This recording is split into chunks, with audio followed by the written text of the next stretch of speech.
Forget New Year, New You. This season is about slowing down, locking the doors, and cozying up at home with the one you really want to do nothing with. Your dog. After the holiday chaos, those quiet nights with a blanket, a podcast, and your pup feel like the reset you actually need. Ollie helps make those moments easier with fresh protein-packed meals made from real human-grade ingredients, so your dog can enjoy some quality comfort food too. Choose from 5 recipes and get a personalized plan for your dog's needs. Meals arrive perfectly proportioned with a scoop and storage container, so serving is fast and mess-free. And with Ollie's in-app on-demand health screenings, supporting your dog is easy, ensuring more cuddles for many years to come. Visit ollie.com/truecrime and use code TRUECRIME for 60% off your first box. The city of Laredo, Texas, had always been a bustling place, home to one of the most significant ports of entry between Mexico and the United States. But for as big a city as it is, it also carries a unique small-town feel. In the fall of 2018, local officials had a growing problem on their hands. There was a killer on the loose. 2 women, both sex workers, had been found dead, gunshot wounds to their heads, along Interstate 35 in a rural area of Webb County. The recent discoveries had many on edge. The body of Melissa Ramirez was discovered on September 3, 2018. She was just 29 and the mother of 2 young children. Then, 42-year-old Claudine Ann Luera was found 10 days later on September 13th. She was the mother of 5 children. As local law enforcement started their investigation, they began looking for clues that would connect the 2 cases. The Border Patrol put together a task force. They checked out multiple leads, none of them panning out. Nothing was quite adding up. Both women worked on San Bernardo Avenue, a common hangout place for women in the same line of work to congregate. The women on San Bernardo Avenue were like family. They would look out for each other, check in, and they formed a close bond, almost like sisters. After the bodies had been found, the feeling on the street was off. Erica Pena, another sex worker, 26 years old, would later say that she began to feel unsafe as rumors about the killings swirled. Pena had regular customers who visited her in town, one of which was 35-year-old Juan David Ortiz. He was married with 2 kids and had been a recurring customer for several months. She knew he had a military background, but he only ever visited the street off-duty in civilian clothes in his white truck. He was a frequent customer of several other women on the avenue as well, a familiar, trusted face. On the night of September 14th, Pena was meeting up with Ortiz. She thought she would ask him if he had heard anything about the killings. His reaction wasn't what she expected. What, if anything, did he do with the gun? He just pointed it right at me. When he pointed it at you, show the ladies and gentlemen of the jury where he pointed to you. Right here at my face. This is Matt Stroud, and in partnership with Law and Crime, you are listening to Court Junkie, episode 240. Erica Pena managed to escape the car she was in with her regular client, Juan David Ortiz.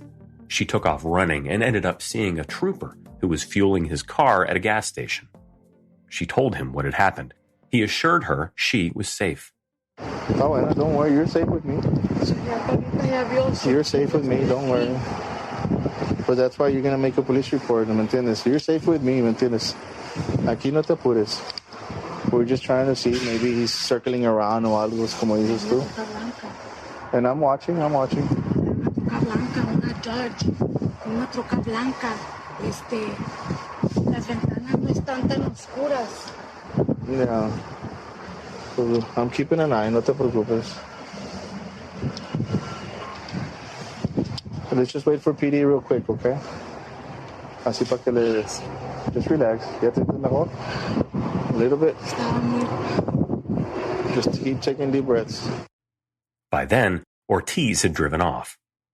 Pena was taken to the local police station where she described the attack and explained her suspicion about Ortiz's possible connection to the murders in town. She also offered up pivotal information. She could lead them to Ortiz's home address. According to Pena, Ortiz was a normal guy, nothing out of the ordinary. He would often pick her up in his white pickup truck and take her to a nearby hotel or to his home. He would give her money for food, drinks, or drugs. In fact, when Ortiz picked Peña up that night, he drove her to his house, a typical spot for the pair if his wife and children were out of town.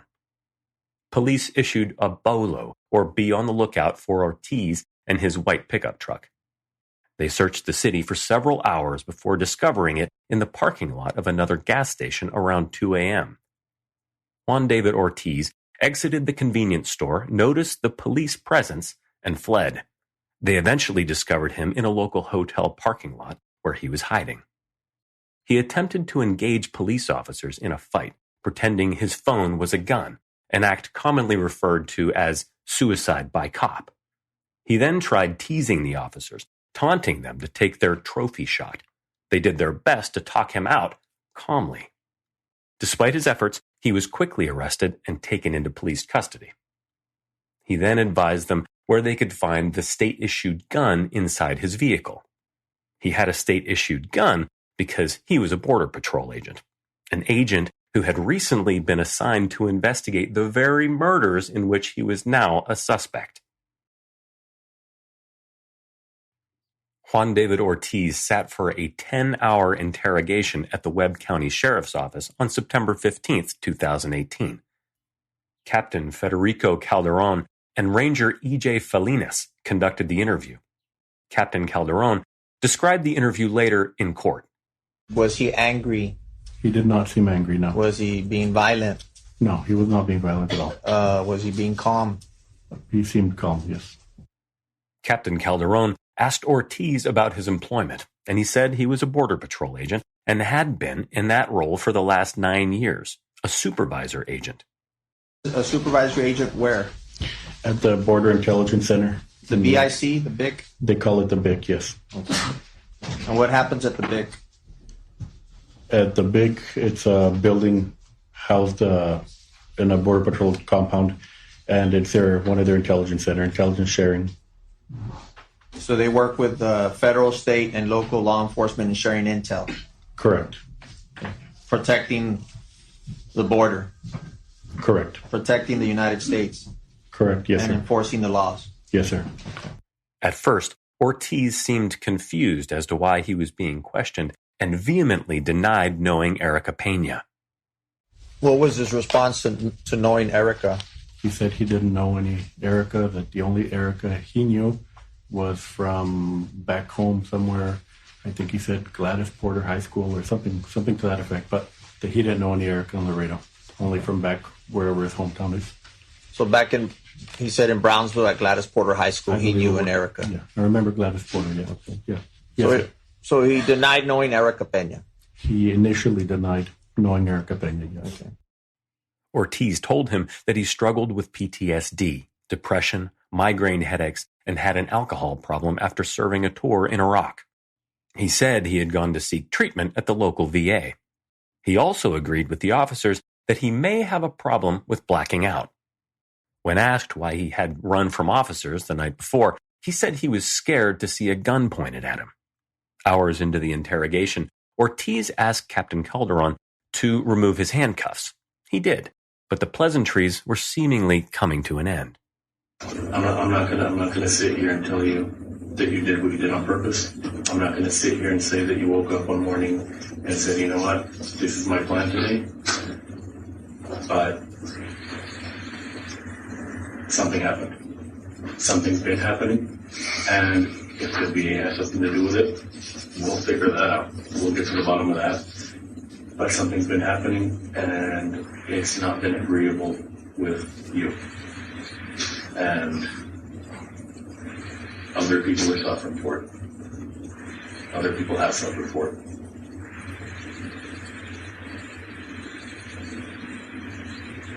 Please, I'm not gonna sit here. If what you're saying is true, that I'm pretty much fucked. I'm not trying to put words in your mouth, but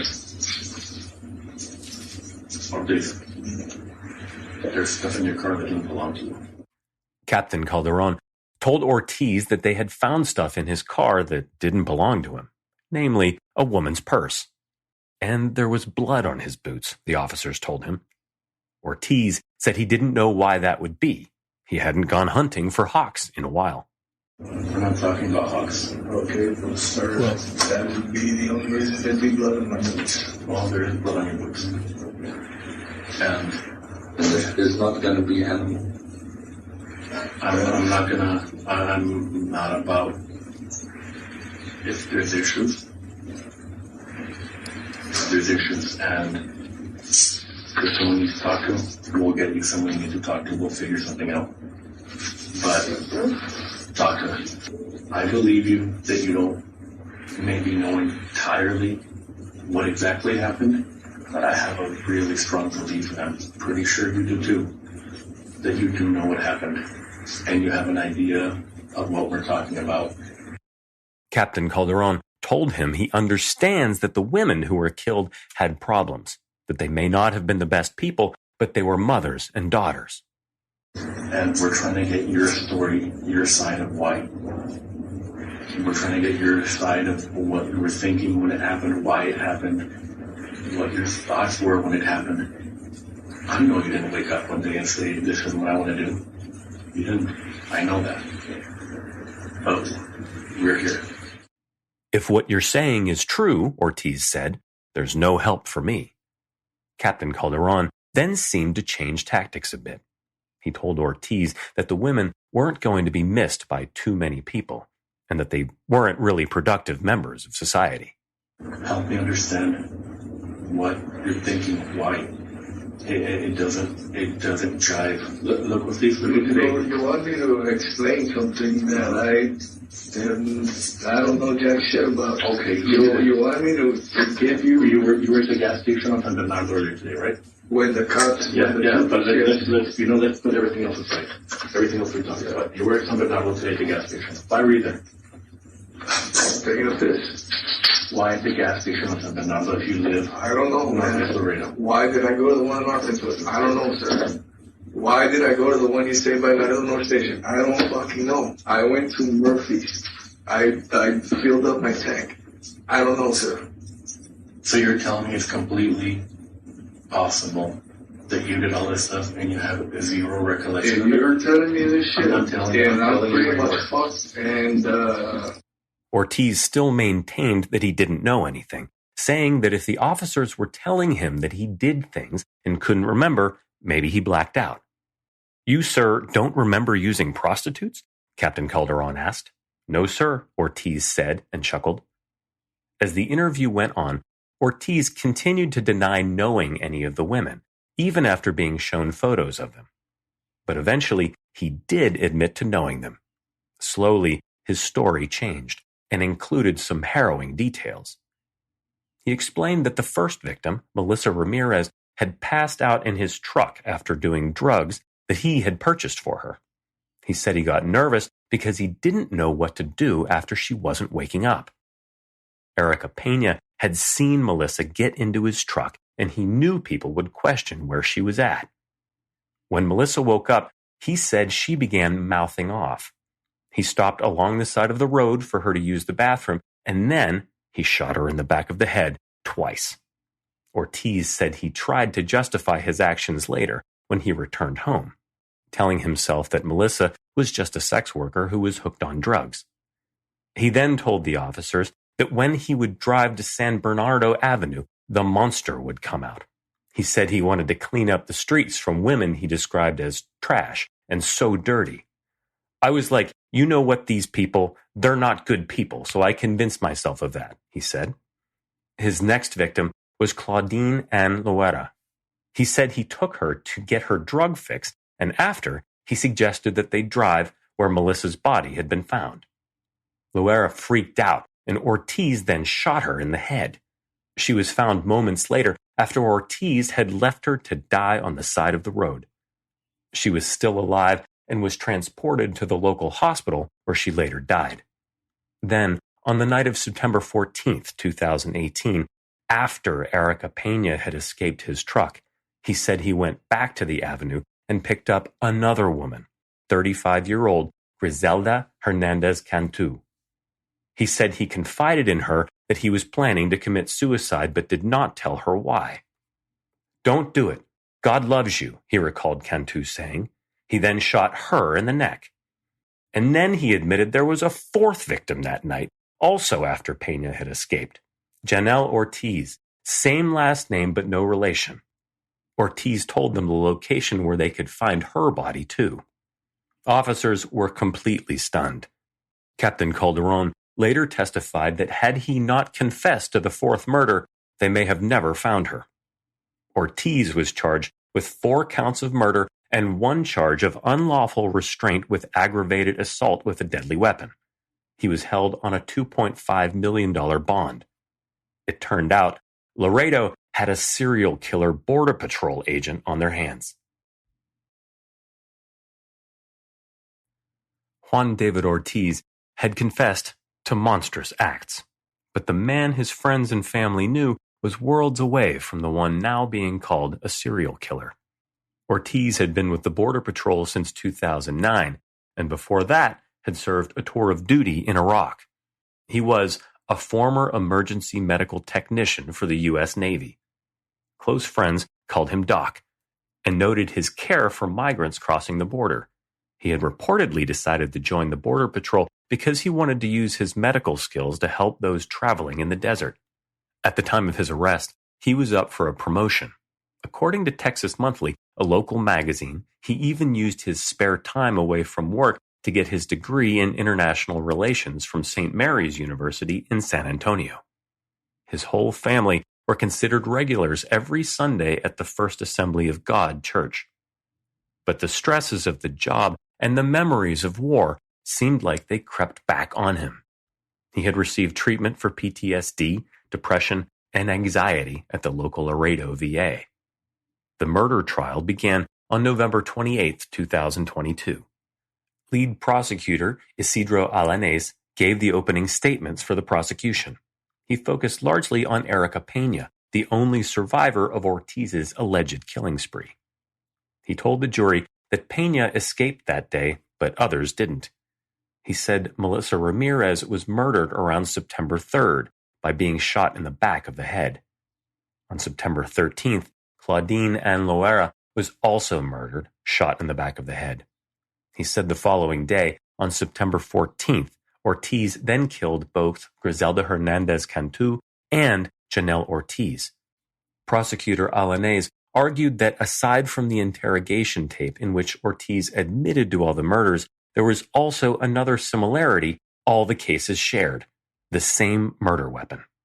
A government-issued .40 caliber semi-automatic handgun. This case, the evidence will show, is about a man who betrayed his badge. He betrayed his country. He betrayed his family.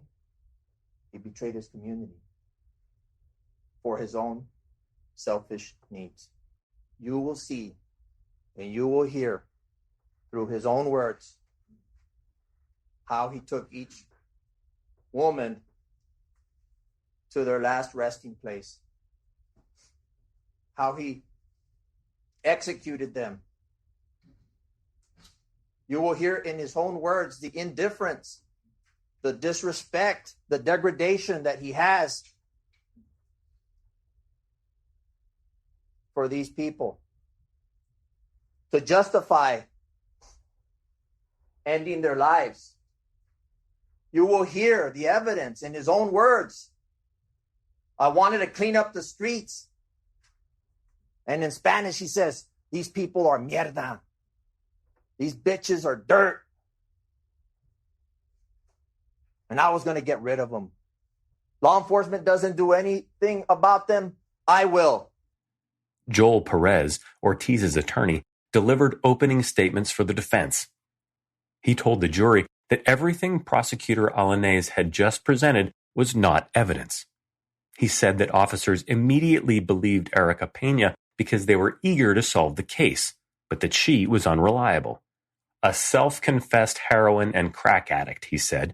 She uses like $300 or $400 a day to maintain her heroin or crack addiction.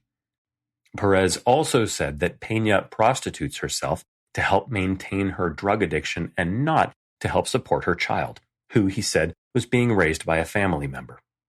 But the police still act on her word like it's gospel, he said. He told the jury that the gut feeling Pena talked about getting on the night she met up with Ortiz was actually just voices in her head, to which he said she admitted to at a previous hearing. Perez said the night police found Ortiz, they searched his truck without a warrant. He also claimed that during the interrogation, Ortiz brought up a series of blackouts he had experienced and was on various medications given to him by the VA.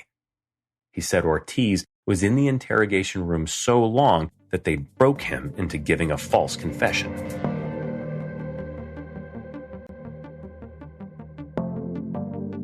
The first person to be called to the witness stand was Erica Pena.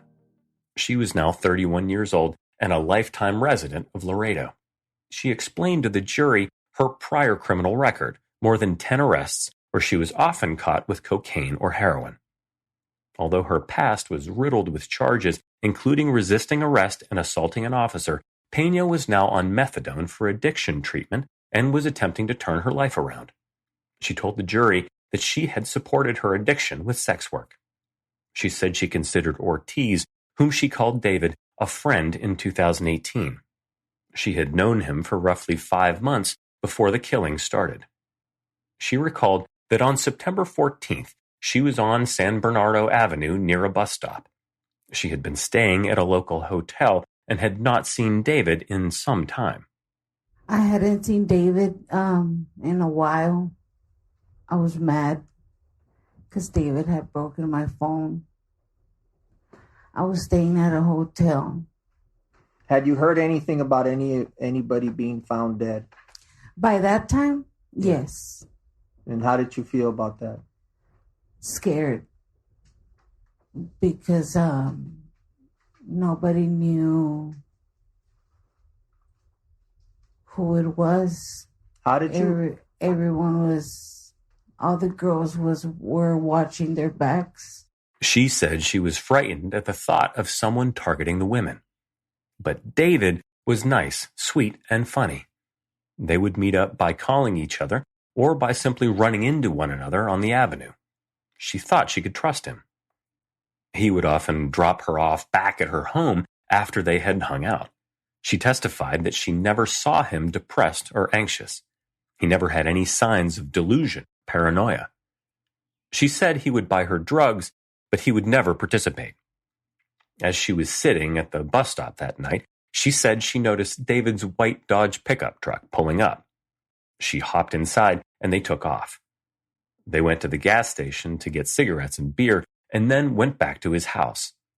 David had told her his wife and 2 children were out of town. You're sitting at the table in the corner near the kitchen. What, if anything, are you doing?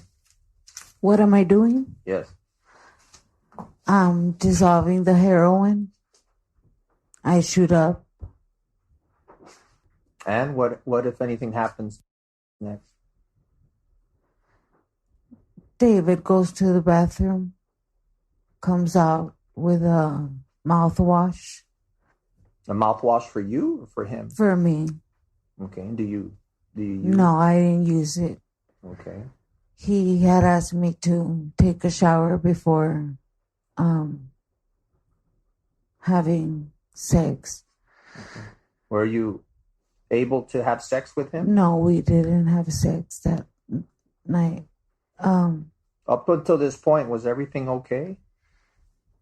As soon as we entered the house, David wasn't himself anymore. I saw him just not himself, very nervous. She told the jury that he got concerned when she began talking about the murders, specifically about Melissa. He said he had been with Melissa. He was her second to last customer before her death, and he was scared his DNA would show up on her. She told him if he had done nothing wrong, he had nothing to worry about. She recalled making up an excuse then to go outside. She sat in a chair, telling the jury that she didn't feel comfortable turning her back on him. What, if anything, caused you to get scared? When he said he was second to last, that kept me thinking. Thinking what? That maybe he was the one.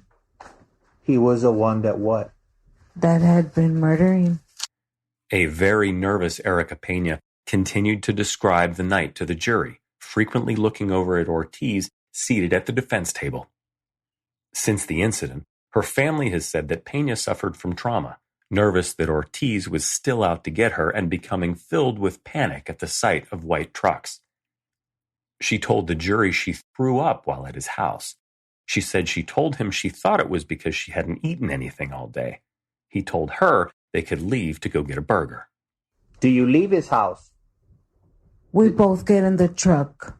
I think he locked the house and got inside the truck.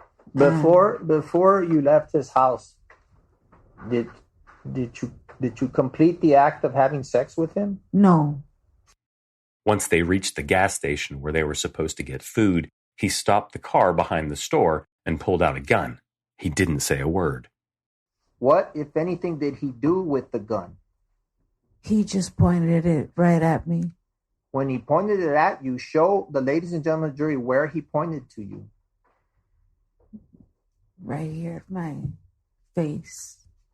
What else, if anything, did he do while he's pointing the gun with at your his face? right arm, trying to hold me back from not getting off. How did you get away? I took off running. I snapped. Mm-hmm. You got off the truck, you said, without your blouse. Yeah. What happened to your blouse? I don't know. How did you lose your blouse? I don't even know. Everything happened so fast. He stayed with your blouse? I don't know. Did you pull off your blouse? Some way, somehow, I got out that blouse. On cross, Ortiz's attorney, Joel Perez, pointed out that Pena and the victims had all used drugs. Pena agreed. He then asked her about the gut feeling she had after she brought up the murders, a voice she had called it on direct and in past statements. According to you, he starts acting differently or whatever, weird, according to you, and you testified that you heard a voice. You actually heard a voice. What I meant by that is my inner voice, my intuition. Okay. I get that people have gut feelings, okay? Yeah. But you testified, I heard a voice. And I asked you that said what? For me to get out fast. Okay. Do you remember testifying to that? Okay. Okay, and then at some point, and I think this is me questioning you now, and you testified that you heard a voice. And just tell me if you recall saying this. Yes, I did. Question. And that this voice told you, get out of there. Or what did the voice tell you specifically? Just to get out. Get out of the house. Just to get out, yeah. And I think I asked you, and did you hear the voice in English or in Spanish? Did you hear the voice in English and Spanish? Excuse me, ma'am. Your answer was Spanish. Do you remember testifying to that? It's not a remember if I said English or Spanish, but... Okay, and then you were asked, question, was it a female Spanish voice or a male voice? Said... And you testified it was a male voice. Yeah, my ex that passed away. Okay. Kind of like him telling me. Uh-huh. So that's different than a gut feeling. So you're hearing a male voice in Spanish. Not like hearing a voice, but like kind of him telling me. If you might let me finish asking the question. She could be allowed to answer. He was if I can finish the question. And he didn't like the response. No, it's not that. I was still answering the question. I was asking a question. You're making it sound like you want. Miss, don't answer the question. She's unresponsive, Your Honor. You're making me sound like I'm crazy, she said. My question is, did you not testify that you heard a male voice in Spanish? Yes, I did. To get out of there. Yes, I did. But it's not like a crazy voice. Your Honor. I'm going to object to non-responsive. Wait for the next question. She attempted to explain that it was her inner intuition and not a hallucination of a voice. Francisco Hernandez, the DPS trooper that Pena ran to at the gas station, testified next. He said Pena had told him she had escaped and was fearful for her life. A panicked and shocked Erica Pena can be seen in the officer's body cam footage holding her arms over her chest, breathing heavily as she tried to explain in Spanish exactly what just happened. "I'm afraid, sir," she said. Trooper Hernandez can then be heard on a phone call explaining to another officer that Pena's attack could be connected to the string of murders in town. He took Pena to the station to be interviewed and then assisted in the search for Ortiz. On the second day of trial, DPS trooper John Bradshaw took the stand. He had been taken off his assignment and sent out to help with the search on the night of September 14th. He testified that they were warned that Ortiz was possibly armed and dangerous. He immediately took off to San Bernardo Avenue and began patrolling up and down the street. It didn't take long for him to spot the white Dodge pickup truck they were searching for. He followed it to a gas station and witnessed Ortiz exit the car and head inside the store. He matched Ortiz's driver's license photo to the man he saw and immediately called for backup. But Ortiz spotted Trooper Bradshaw and took off running. The jury was told how he was eventually apprehended in the nearby hotel parking lot. Right before he was apprehended, he called his wife Daniela and told her, "You and I were perfect when we were in San Antonio. Coming to Laredo was a big mistake. I should never have come here. We were a great family. Take care of my babies. Don't ever come back to Laredo." Ortiz spoke with his wife again multiple times while in jail, awaiting trial. Those calls were played in court. In them, Ortiz expressed worry about the statements he had made to investigators during his interview. He was then able to talk to his young children, and Daniela reassured him that he was doing all he can. They shared plans for a future visit to the jail, and she told him that they were on the same page and promised she would never say anything negative about him to their children. As the calls were playing for the jury, Ortiz was emotional and placed his head on the table, quietly sobbing. The jury also heard testimony that shell casings were found at all the crime scenes, which matched to a .40 caliber semi-automatic handgun, a similar gun to what Ortiz had been issued by the state. Graphic images of the victims were shown, and at one point a member of the jury fainted. Webb County Chief Medical Examiner Dr. Corinne Stern testified that all 4 victims had suffered gunshot wounds to either the head or neck. All 4 victims had a mixture of cocaine, heroin, and Xanax in their systems.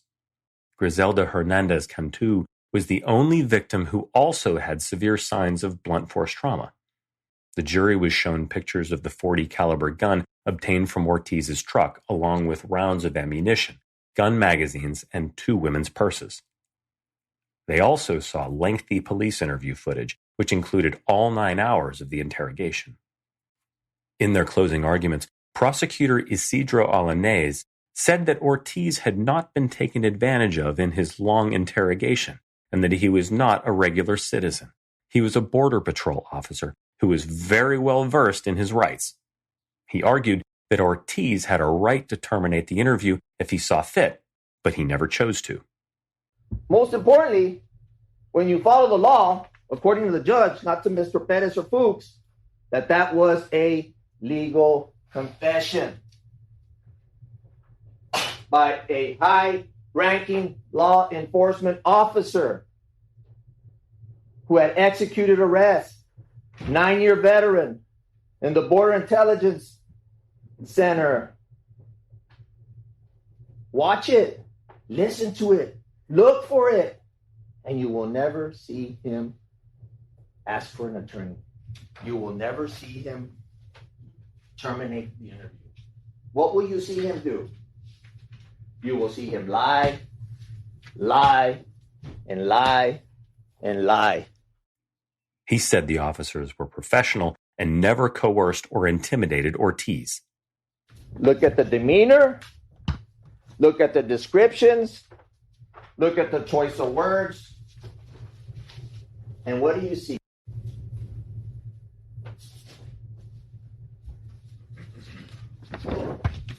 Look at the demeanor. Look at the descriptions. Look at the choice of words. And what do you see? You see a man, Juan David Ortiz, trying to manipulate two experienced law enforcement officers who are armed with evidence. They are armed with information. They are armed with facts. And his facts aren't checking out. He also reminded the jury that Ortiz referred to the women as dirty and had said he wanted to clean up the streets. Defense attorney Joel Perez insisted that the evidence gathered from Ortiz's truck, including the two purses belonging to two victims, was obtained without a search warrant and therefore should not be included in the evidence. He said Ortiz's confession was coerced and only came after nearly 10 hours of constant questioning. You have to look at the guy that's in front of you, that was there at that time. Broken, PTSD, migraine headaches, insomnia, nightmares. That's the guy that was in front of them. And they induced him. They confronted him with all this stuff. They promised him things. The DA, all that. It was improper inducement. And if you read the charge, it's very clear. If you coerce the individual, if you place him under duress, at some point it passes that threshold, and it did here, ladies and gentlemen. As for the blood on Ortiz's boots, which the officers had told him about during his interrogation, that never turned up anything. And gunshot residue tests were never performed on his hands. The jury deliberated for about 5 hours before finding Ortiz guilty. At his sentencing, Ortiz waived his right to address the families of the victims, but they were able to finally address him. The sister-in-law of Melissa Ramirez, Gracie Perez, spoke. "I can't believe you took her life with no remorse," she said. "You took someone's daughter, sister, mother, and friend for life. How could you? She left her kids behind, and now their hearts are broken." Melissa's mother called Ortiz a monster. "You are a monster that doesn't deserve to be breathing the same air as me. It's been more than 4 years and I've cried millions of tears.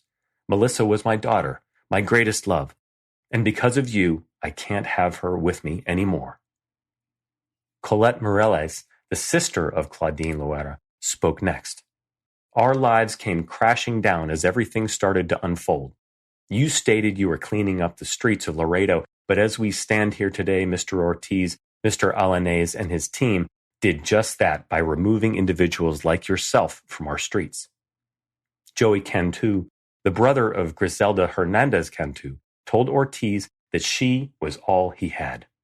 "You took the last living member of my family." Janelle Ortiz's sister, Rose Perez, also spoke. "You weren't doing anyone a favor in cleaning up the streets," she said. "It was not your duty. My sister and her friends weren't trash for you to go do what you did. You don't know the love they still had at home. No matter what lifestyle they chose to live or battles they had, they were loved and still had kids to go home to." Juan David Ortiz was automatically sentenced to life in prison. The family's victims had reportedly unanimously voted to not encourage prosecutors to seek the death penalty because they believed it would be an easy out. As we close out this episode, we want to highlight some things we found about each of the victims in this case. The trial was about bringing justice to the families, but not much was heard about those who lost their lives. The family of Claudine Loera spoke to various publications and news outlets after the murders. Claudine was a mother of 5 children, including 2 autistic twins. One of her daughters talked about all the good times they shared, and said she's been able to keep sane knowing how much her mother loved them. Claudine's sister noted that Claudine had struggled with addiction and had lost custody of her children, but that her family was hopeful she would get back on her feet right up until the murder. She said Claudine was beautiful regardless of what life threw her way. 1 year after the murders, the Laredo Morning Times spoke with the victims' family members and highlighted each victim. Melissa Ramirez's mother described her daughter as very nice and noble, with an infectious smile. She said Melissa had developed a drug problem and dropped out of high school. She left behind an 8-year-old daughter and a 4-year-old son, both of whom she loved very much. Griselda Hernandez Cantu was the mother of 2 sons and 2 daughters. The Laredo Morning Times spoke with her brother Joey, who remembered her as funny and protective. She too had lost custody of her children after dealing with a drug addiction, but Joey said she was determined to get right. The final victim, Janelle Ortiz, was a 28-year-old transgender woman, according to her sister, who also spoke with the Laredo Morning Times. She said over the years, Janelle fell into addiction, which she called the devil. She said she and her father never missed a court date, wanting justice for her sister. It's like the system makes it seem like he killed mosquitoes, but in reality, he ended 4 humans' lives, she said. Janelle's mother said she loved a dress as beautiful as her smile, and that she left us with her smile. And that's all for this episode. As always, we want to know what you think about this case. You can let us know by finding us on Twitter at CourtJunkiePod, on Instagram at CourtJunkie, or by emailing us at podcast@courtjunkie.com. This episode was researched and written by Law and Crime staff. If you'd like to hear these episodes without the ads and hear additional Court Junkie bonus episodes, check out our Patreon options at courtjunkie.com/support. I'm Matt Stroud, in for Jillian Jalali. Thanks for listening.